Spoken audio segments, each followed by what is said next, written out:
Assalamualaikum, selamat datang di channel kami. Hari ini kita belajar pada kelas 5, tema 1, subtema 1, pembelajaran kelima. Sebelum lanjut ke video selanjutnya, jangan lupa like, subscribe, komen, dan nyalakan tombol notifikasinya ya, agar kalian tidak ketinggalan di video kami selanjutnya. Selamat menyaksikan dan selamat belajar.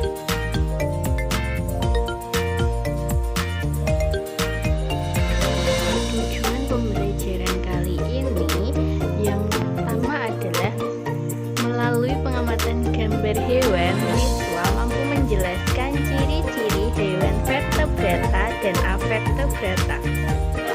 Yang kedua, setelah membaca teks, siswa dapat menentukan ide pokok dalam suatu paragraf.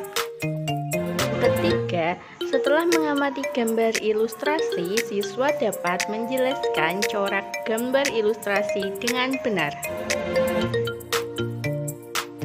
Di sekitarmu pasti banyak bermacam-macam jenis hewan. Pernahkah kalian memperhatikan jenis-jenis hewan tersebut? Nah, pada dasarnya hewan digolongkan ke dalam dua jenis, yaitu vertebrata dan avertebrata. Mengetahui apa itu hewan vertebrata dan avertebrata, mari kita belajar bersama. Yang pertama, hewan vertebrata atau hewan bertulang belakang. Berikut spesies yang termasuk dalam kelompok vertebrata. Yang pertama adalah amfibi, terdiri dari katak dan salamander. Ciri-ciri amfibia dapat hidup di dua alam, yaitu darat dan air. Kelompok selanjutnya adalah reptil yang terdiri dari kura-kura, ular, kadal, dan buaya.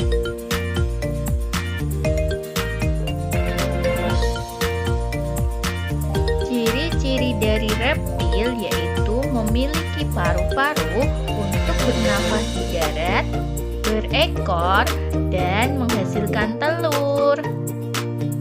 Kelompok selanjutnya adalah aves.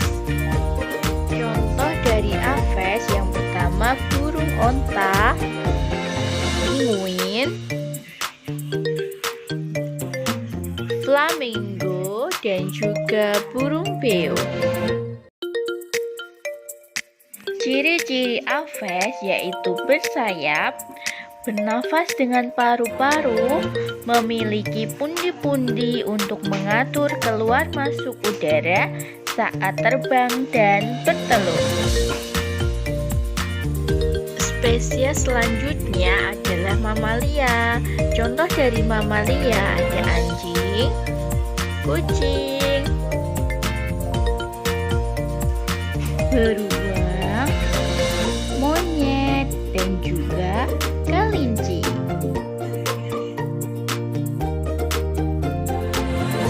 Ciri-ciri dari mamalia yaitu berkembang biak dengan melahirkan, menyusui, dan bernafas menggunakan paru-paru. Spesies selanjutnya adalah ikan. Contoh-contoh dari spesies ikan, yang pertama ada ikan tuna, ikan salmon, dan juga ikan hiu. Ciri-ciri dari ikan yaitu hidup di air dan bernafas dengan insang. Yang kedua, avertebrata atau hewan yang tidak bertulang belakang. Spesies yang termasuk dalam kelompok avertebrata yang pertama adalah porifera atau hewan berpori. Contohnya yaitu sikon, latrina, euspongia, dan spongia. Ciri-ciri dari porifera yaitu tubuhnya berpori, berbagai bentuk, multiseluler, warnanya bervariasi dan tidak berpindah tempat. Spesies selanjutnya adalah Solentrata atau hewan berongga.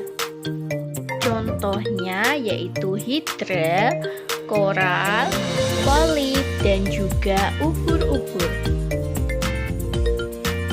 Ciri-ciri dari Solentrata yaitu memiliki sel penyekat yang terletak pada tentakel di sekitar mulutnya, struktur tubuh yang lebih kompleks, dan sel-sel yang membentuk jaringan sederhana. Spesies yang ketiga adalah Platyhelminthes atau cacing pipih. Contoh dari spesies ini yang pertama adalah cacing getar atau planaria, cacing pita, dan juga cacing isap. Ciri-ciri dari cacing pipih yaitu berbentuk sejenis cacing pipih, tanpa peredaran darah dengan pusat saraf yang berpasangan, hidup sebagai parasit pada tubuh hewan atau manusia.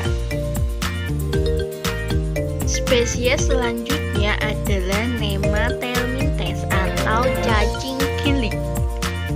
Contoh dari cacing gilik yaitu ada cacing perut, cacing kremi, cacing tambang, dan juga cacing filaria. Ciri-cirinya memiliki tubuh simetris bilateral dengan saluran pencernaan yang baik, namun tidak ada sistem peredaran darah. Spesies yang selanjutnya adalah Annelida atau cacing gelang. Contoh dari cacing gelang yaitu ada cacing tanah, cacing wawo, cacing palolo, lintah, dan pacet. Cirinya memiliki tubuh yang terdiri atas segmen-segmen dengan sistem peredaran darah tertutup dan berkelamin dua atau hermafrodit. Spesies yang keenam adalah Molussa atau hewan bertubuh lunak. Yang termasuk ke dalam contoh Molussa yang pertama ada kerang, gurita, cumi-cumi, sotong, siput darat, siput laut, dan chiton. Ciri-cirinya memiliki tubuh yang lunak dan pelindung tubuh yang berbentuk cangkang, hidup di air laut, air tawar, dan di darat. Spesies selanjutnya adalah Echinodermata atau hewan berkulit duri. Yang termasuk ke dalam Echinodermata yaitu bintang laut, landak laut, bintang ular, dan tripang.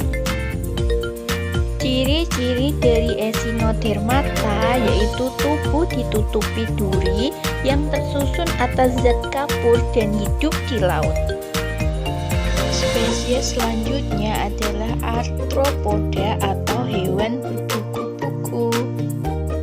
Contoh dari spesies ini adalah insekta atau serangga, Crustaceae atau udang-udangan, Arasonoida atau laba-laba, dan Myriapoda atau lipan. Ciri-cirinya memiliki kaki beruas-ruas dengan sistem saraf dan organ tubuh telah berkembang dengan baik serta sistem peredaran darah terbuka.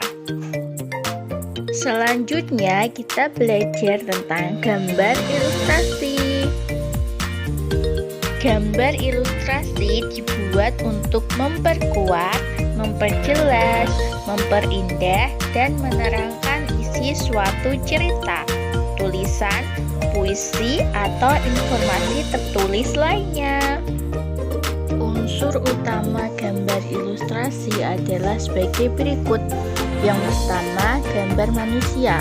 Untuk dapat menggambar tokoh manusia yang baik, kita perlu mengetahui dan menguasai bentuk dan ukuran tubuh manusia. Yang kedua, gambar tokoh binatang. Dalam menggambar binatang, kita perlu mengetahui dan menguasai bentuk dan ukuran tubuh binatang. Jenis dan bentuk binatang dapat dikelompokkan menjadi binatang darat, udara, dan air. Yang ketiga, gambar tumbuhan. Tumbuhan dapat digambar secara sederhana dan lengkap.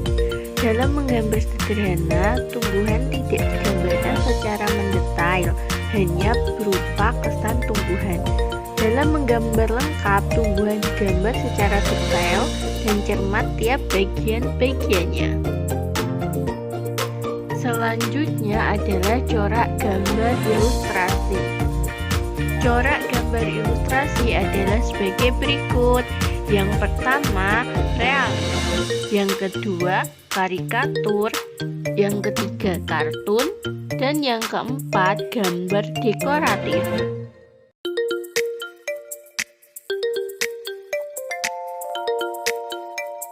Sekian video pembelajaran kali ini. Jangan lupa like, subscribe, komen, dan nyalakan tombol notifikasinya agar kalian tidak ketinggalan di video kami selanjutnya. Terima kasih. Selamat belajar. Wassalamualaikum.